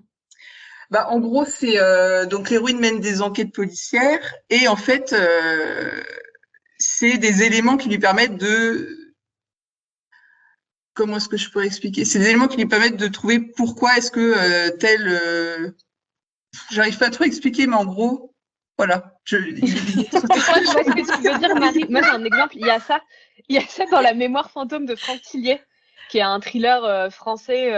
Donc, énorme plot twist sur ce roman si vous l'avez pas lu. En gros, l'héroïne, elle découvre à la toute fin du roman que c'est une chimère. En fait, elle a absorbé sa jumelle quand elle était, ou son jumeau, je sais pas, quand elle était dans le ventre de sa mère. Et il y a tout un truc du coup sur la mémoire du fait que je sais même plus si c'est l'héroïne ou si c'est un personnage du roman, mais en tous les cas, il y a tout un truc sur cette espèce de fun fact biologique en fait, c'est possible que quand t'es à l'intérieur du ventre de ta mère, t'absorbes ton jumeau ou ta jumelle, et que du coup, t'aies des parties de toi qui soient pas toi exactement, ou que t'aies un truc qui pousse en toi au fur et à mesure de ta vie. Je crois que ça joue sur un truc dans son cerveau, du coup, ça... Je sais plus, il y a un truc avec... Enfin bref, c'est un fun fact biologique, là, comme tu dis, Marie, ça me rappelle vraiment ce roman. Voilà. Ouais, dans mon prochain roman aussi, il y a un énorme plot twist, voilà, vous le saurez, sur l'identité de l'un des personnages. Et je vais pas révéler exactement ce que c'est ou quoi, mais la manière dont je l'ai préparé, c'est qu'il y a plein de petites incohérences autour de ce personnage, mais dans le cours de la fiction, on passe dessus. Genre, il se passe des trucs un peu gros, enfin, quand même, comme par hasard, c'est sur lui que ça tombe, voilà, bon. C'est une fiction, donc on passe dessus. Et en fait, à la fin, on se dit, non, c'était un peu gros quand même, vous en êtes bien rendu compte. Tout ça converge pour révéler quelque chose autour de son identité. En fait, quelque chose dont on parle en creux depuis tout à l'heure, c'est le fameux fusil de Tchekhov. Donc, cette théorie c'était au théâtre, je crois, Tchekhov qui disait si on place, un dramaturge qui disait si on place un fusil sur le manteau de la cheminée à l'acte 1, il faut que à l'acte 5, il ait été utilisé. Et donc lui, il le place vraiment comme une injonction. Tu ne mets rien dans ton histoire si c'est pour que le fusil reste là et serve à rien. Mais en attendant, c'est aussi utile comme placement d'indice pour faire croire peut-être que le fusil va être utilisé d'une certaine manière, en fait, il va être utilisé d'une autre, ou pour placer des petits bouts de pain sur le bout du chemin pour qu'à la fin, on se rende compte que ça mène quelque part. Donc, je redonne le micro à Léa, qui a une petite masterclass à nous faire sur le fusil de Tchekhov, comment les placer et les autres types d'indices qui peuvent exister. Ouais, alors moi j'en garde vraiment 3 que j'utilise dans mes histoires. Du coup, je peux vous en parler là et vous allez peut-être pouvoir me dire si vous les utilisez aussi ou comment. Le premier, un des plus connus, c'est le MacGuffin. Donc le MacGuffin, c'est c'est soit un objet, un outil, un personnage ou un événement qui va jouer un rôle dans le déroulement de l'intrigue, mais qui n'en est pas un élément clé. Alors, je vais vous donner un exemple pour que ce soit très clair, parce que là, c'est très abstrait ce que je viens de dire. Mais imaginons qu'on suit Indiana Jones dans une aventure. Il faut qu'il ouvre une tombe avec une clé pour récupérer le trésor qui est dans la tombe. Et il faut d'abord qu'il trouve la clé. Donc, il va, je sais pas, combattre des crocodiles, essayer de résoudre un code et tout. Il va trouver la clé, et la clé va lui servir à ouvrir le coffre pour trouver le trésor. La clé, c'est un MacGuffin. Elle a un rôle dans l'intrigue, mais c'est pas une comment dire, c'est pas une clé, un espèce de truc. Quoi. Ouais, c'est pas un Horcrux, c'est pas comme l'anneau dans le Seigneur des Anneaux qui va corrompre son âme et le transformer. C'est juste une clé et basta. Ou alors ça va être dans un truc de super-héros, par exemple, on peut prendre cet élément-là aussi. J'en sais rien, il y a un enfant qui est en train de se noyer. Et depuis le début de l'histoire, notre protagoniste principal qui a des pouvoirs, il veut pas les utiliser parce qu'il a peur de créer des catastrophes avec. Et là, il va voir l'enfant qui se noie, il va sauter pour le sauver et utiliser son pouvoir un peu, comme ça sur le coup, sauver l'enfant. L'enfant va le regarder, va lui dire merci beaucoup et s'en aller. Et en fait, c'était pas son neveu au 3e degré qui vient de sauver, ou c'était pas l'enfant la fille dont il est amoureux en secret depuis 3 épisodes. C'est juste un gamin complètement random et qui va disparaître. En fait, il avait juste une utilité scénaristique. Il n'avait pas d'intérêt en tant que tel. Donc ça, c'est quelque chose qu'on peut utiliser en gros pour faire progresser son personnage ou tout simplement faire progresser son intrigue. Et ce qui est intéressant avec le MacGuffin, c'est qu'on peut l'utiliser. Donc par exemple, je reprends, j'en sais rien, l'exemple de l'enfant qui va dire merci beaucoup et partir. Et en fait, à la fin de l'histoire, on va se rendre compte que cet enfant, j'en sais rien, c'est le fils du grand méchant. Et qu'en fait, s'il l'avait tué, le grand méchant se serait suicidé. Et qu'il aurait jamais été confronté, notre super-héros aurait jamais été confronté à ce super vilain à la fin. Et qu'en fait, en sauvant cet enfant qui n'avait aucune importance scénaristique dans ce premier chapitre, il a créé lui-même son propre malheur à la fin.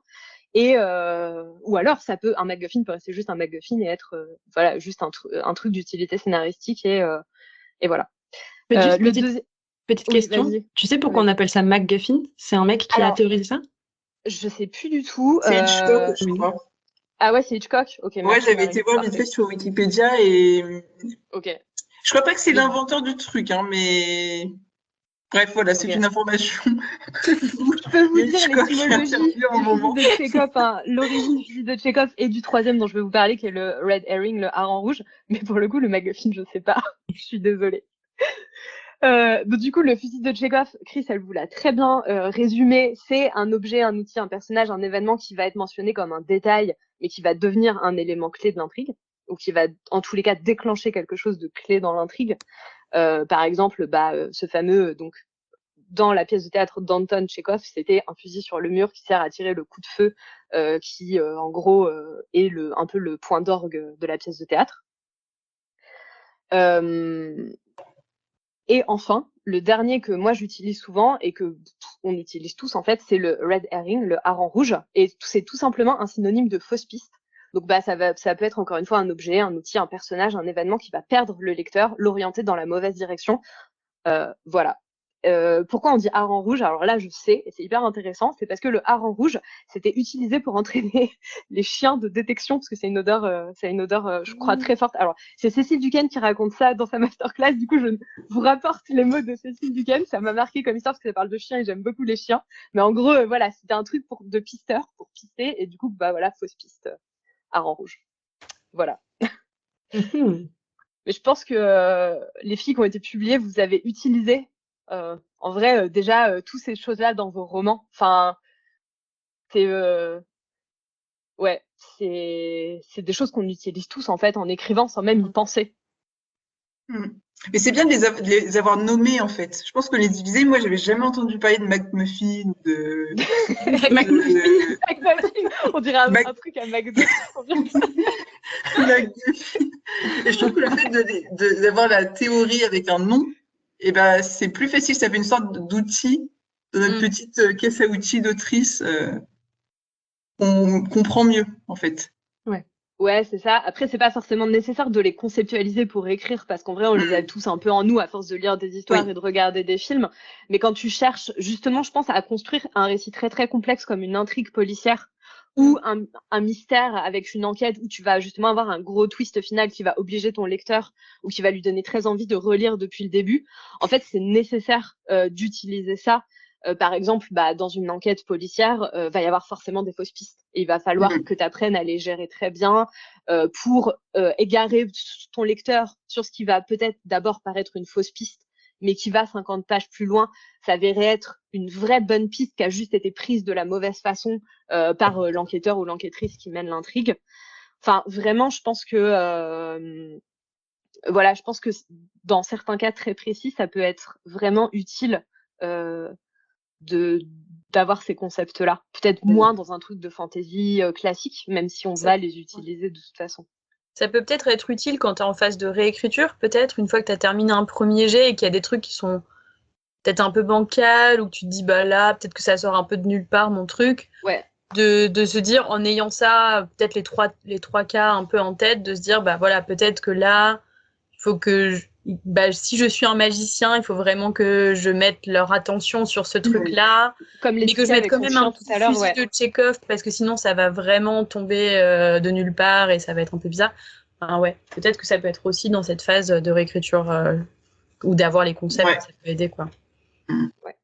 Et d'ailleurs, une autre distinction qu'on peut essayer de formuler pour clarifier les choses, on a parlé de différents types de twists, en fait. On a beaucoup parlé, notamment au début, dans les twists qui nous ont marqués, de twists finaux, de vraiment la toute fin qui change l'entièreté du récit. Et puis, il y a les peut-être plus petits ou pas, je sais pas, twist en cours d'intrigue. Est-ce que vous pensez que les deux ont des différences fondamentales, qui se gèrent de manière différente? Je sais pas, pour moi, d'ailleurs, on n'avait pas encore prononcé le mot, je crois, mais il y a ce qu'on appelle les retournements de situation, où là, ça va être plus pour moi les personnages qui prennent une décision. Par exemple, je sais pas, un personnage qui décide de trahir tous les autres. Comment dire? Je sais pas, pour moi, je vois pas tout à fait ça comme un twist. Je sais pas si je sais pas ce que vous en pensez, vous, en fait. Mais pour moi, c'est un peu différent.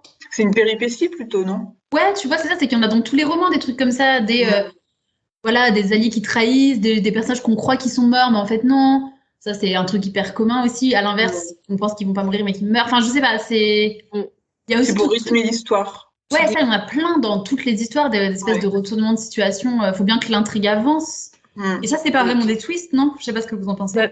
Un gros truc comme un allié qui trahit, moi j'aurais quand même tendance à dire que ça reste quand même de l'ordre du twist, mais mais je vois ce que tu veux dire.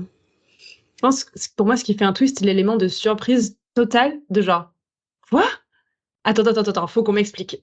Pour moi, c'est cette réaction-là, le twist. Non? Pour moi, un vrai twist final, c'est quelque chose qui change fondamentalement la promesse initiale de l'œuvre et qui te donne envie de retourner à la page 1 et de te dire, en fait, là, faut tout que je relise en ayant cette information-là en tête parce qu'il y a plein de choses que j'ai pas vues. Et il y a les retournements de situation dont Laetitia parlait, qui sont plus justement les choses qui vont changer ton point de vue sur ce qui s'est passé pour un personnage ou pour un événement ou pour quelque chose, mais à une plus petite échelle et qui vont pas forcément te donner envie de relire l'histoire depuis le début. Qui vont pas changer la promesse initiale, quoi, en quelque sorte. Qui vont faire un gros virage à l'intrigue que t'attendais pas forcément, mais qui la renverse pas forcément à 360. Ouais, c'est ça. Parce que virage à l'intrigue, ça correspond plus, moi j'ai l'impression. Je sais pas si par exemple le twist dont je parlais au tout début de À la croisée des mondes fait que t'as envie de relire le roman du début pour autant, tu vois. C'est un personnage qui s'est fait trahir. Enfin, tu vois, c'est. Et pourtant, c'est vraiment genre. Enfin, ça répond bien à ce qu'a dit Christelle. T'es quand même là, genre, quoi, attendez, qu'est-ce que. Tu relis peut-être pas les 3 premiers tomes de Harry Potter pour voir où est le rat dans chaque scène et te rendre compte qu'en fait, c'était Peter Pettigrew. Spoiler d'Harry Potter, pardon. J'ai pas dit que je spoilais. J'avoue. Mais oui, même si tu vas pas tout relire, tu te dis, ah oui, en fait, depuis le début, je me fais avoir. J'avais pas capté qu'en fait, le père, il allait la trahir, j'avais pas capté tout ça, tu vois. En fait, je trouve que c'est. Enfin, oui, je trouve qu'il y a vraiment. Moi, je vois vraiment deux sortes de trucs. Je sais pas comment dire. Quand c'est l'auteur qui t'a vraiment piégé. Oui, quoi. ok, je vois ce que tu veux dire. Ouais. Et quand c'est les personnages qui se sont fait piéger, je sais pas comment expliquer. Pour moi, c'est un peu deux trucs différents. Mais bon, ça. Il y a les retournements de cerveau et les retournements de situation. C'est bien dit, là. C'est ça. Non, mais c'est ça. Il y a des trucs. Ouais. Et d'ailleurs, tout à l'heure, on a parlé de Michel Bussy, et vu qu'on est là sur la différence entre les retournements de situation et les twists et tout, pareil, je me rappelle un truc qui m'a vachement marqué dans la masterclass de Cécile. Donc encore une fois, c'est un tout petit bout, hein, je suis pas en train de vous dévoiler toute sa masterclass, mais juste elle cite Bussy, et en fait Bussy dit, c'est un maître du twist, hein, cet auteur, et il dit, moi, quand je construis mes twists, je veux pouvoir qu'on puisse les résumer en une phrase, genre une phrase, 2 phrases maximum, donc il faut que ce soit très simple. Et pour que ce soit le plus élégant possible, il faut que la clé de mon twist, elle soit dans mon premier chapitre, voire dans la première page de mon roman. Et là j'étais là, waouh, toi mon gars, tu vas loin. Mais c'est hyper intéressant, enfin je trouvais ça hyper intéressant parce que lui, pour le coup, il écrit vraiment autour, il construit ses romans autour de ça. Et ouais, ça va loin, quoi. Mais ça me parle parce que tu vois, une série... mais que j'ai un peu lâché en cours de route, alors que j'ai adoré vraiment les premières saisons, c'est l'Attaque des Titans. Parce que justement, alors je vais pas du tout spoiler, mais donc, tout est construit sur un mystère de genre pourquoi il y a ces titans, qu'est-ce que c'est que ce monde, pourquoi ils sont enfermés, etc. Et justement, je pense que je m'attendais, comme tu dis, ou comme dit Michel Bussy, à un plot twist, à une révélation élégante. C'est-à-dire un espèce de méga bloc qui nous tombe sur la tête de oh putain, c'était sous nos yeux depuis le début et on l'a pas vu. Un truc vraiment big, quoi, qui t'arrive et qui te met une claque. Et en fait, ça prend plusieurs épisodes de t'expliquer en détail alors du coup, pour le coup, vraiment spoiler, le monde autour qui en fait est plus grand que ce qu'on croyait. Il y a en fait des intrigues politiques qui sont plus complexes. Et je crois que ça m'a perdu parce que c'était pas ce à quoi je m'attendais et je pense que j'étais un peu déçue de ça. Oui, et puis en plus, l'Attaque des Titans, ça c'est un truc aussi qui rend des histoires à plot twist très très fortes, c'est quand c'est en huis clos. Alors ça, quand on arrive à faire un plot twist en huis clos, c'est une masterclass parce que c'est très dur à faire. Et l'Attaque des Titans, ça commence en huis clos. Oui. Donc on peut penser que... Et en fait, finalement, il casse le mur et ça va au-delà. Et il y a d'autres twists qui font que ça tient en haleine, mais je comprends un peu ce truc de promesse qu'on s'imagine qui finalement est pas représentatif de l'histoire. Oui, t'as raison, ça change un peu de genre, en fait. Après, il y a des trucs un peu mind-blowing jusqu'à la fin dans cette série. Oui. Sans spoiler, la fin, il y a encore des trucs qui te refont voir pour le coup tout le truc, où tu te dis un peu, il se passe depuis le début. Enfin bon, il y a encore des twists jusqu'à la fin, quoi. Faudrait que je la reprenne. Je pense qu'on a fait un tour assez conséquent. Des plot twists, révélations, retournements de situation. C'était l'épisode du spoiler. Voilà, désolée. En même temps, on n'est pas un podcast de lecture. On est un podcast d'écriture, donc on est là pour décortiquer les œuvres, pas pour donner envie de les lire. Mais voilà, en tout cas, on espère vous avoir pas trop spoilé d'œuvres et vous avoir donné des clés pour pouvoir construire des plot twists qui retournent le cerveau. Un mot à mettre en commentaire. Cerveau. Moi, je pensais à Muffin. Moi, j'aurais dit McMuffin. Ah, moi aussi, je pensais à Muffin. Tu disais quoi, Marie, toi? Pardon. Pister, mais c'est un peu dans la même idée, c'est avec le thon rouge, là, dont tu parlais. Ah, le hareng rouge. Ah ouais. Le hareng rouge. Le hareng rouge. Rien ne va ce soir. C'est pas de sashimi, Marie, c'est pas du thon. Et bien écoutez, vous pouvez nous mettre un petit poisson rouge c'est très bien. en petit emoji dans votre commentaire pour nous dire que vous nous avez écouté jusqu'ici. Et merci les filles d'avoir été là encore pour cette réunion du club. Et puis on se donne rendez-vous pour le dernier épisode de 2023. Ce sera début décembre et ce sera la 19e réunion du club où on discute d'écriture sans filtre. Salut! Salut! Salut!